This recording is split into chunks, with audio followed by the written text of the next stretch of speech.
Let me talk a little bit more about why entrepreneurialism is important. It helps families stay together because the economics of the marriage are in order.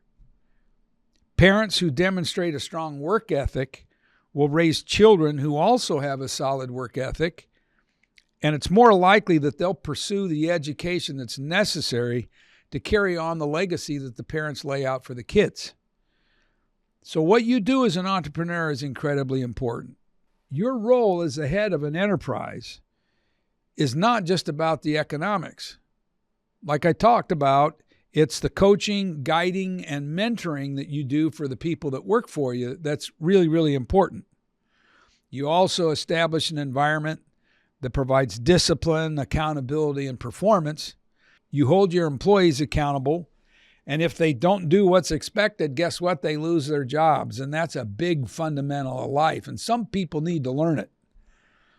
And you provide an atmosphere where there's consequences for not stepping up and doing your best. You get that in athletics when you're in high school or when you're in college, but once you're out of school, where else do you get that?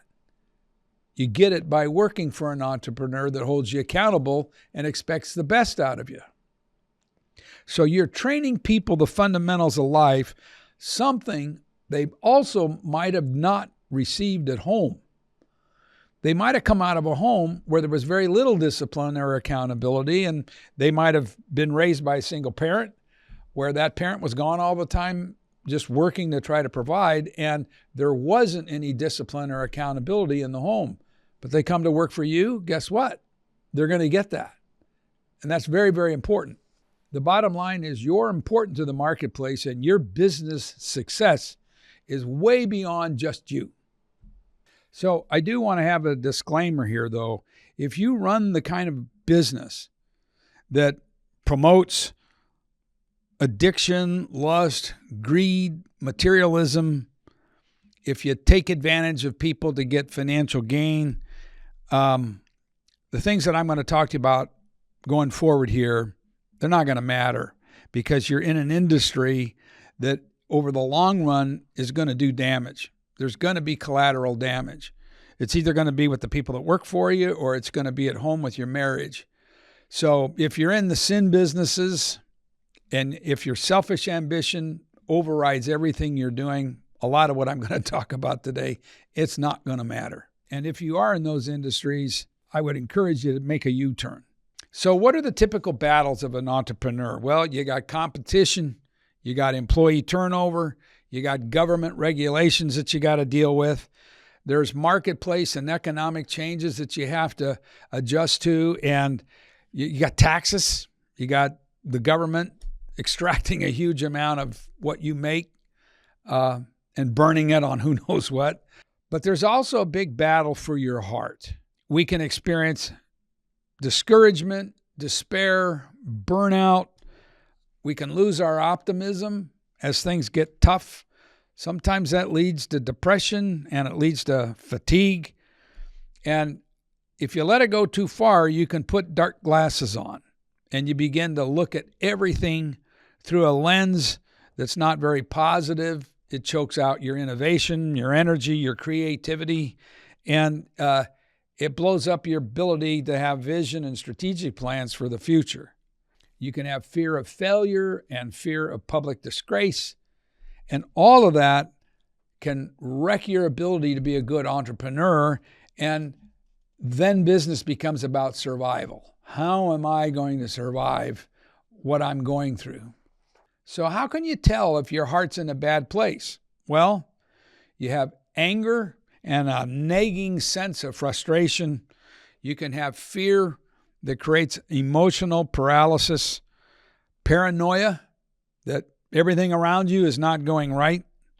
You can't make decisions. You have anxiety that takes over on most of the things that you're looking at. Your energy is zapped. Your joy is gone. And what about this? You seem to be ticked off all the time. I know that's happened to me when I got into this rut. I'm ticked all the time. What follows all that are negative thoughts. No matter what I do, I'm going to fail. Whatever strategy that we're using, it's not going to work. Don't bother changing things because it won't work. Don't ask for new business because you're just going to get rejected. And you lose your ability to inspire other people. You have the sense that you should just quit. What about the feeling that you're going to be shamed in the marketplace if you really screw this up and you don't survive what's going on with the company? All that snowballs if you're not careful. You can also be stuck in a stronghold between good and evil. I know we're talking business, but there's also good and evil in business as well. There may be strongholds of oppression, greed, addiction, abuse of power, and selfish ambition, like I said, that overrides everything you're doing. And when that happens, your family's going to suffer.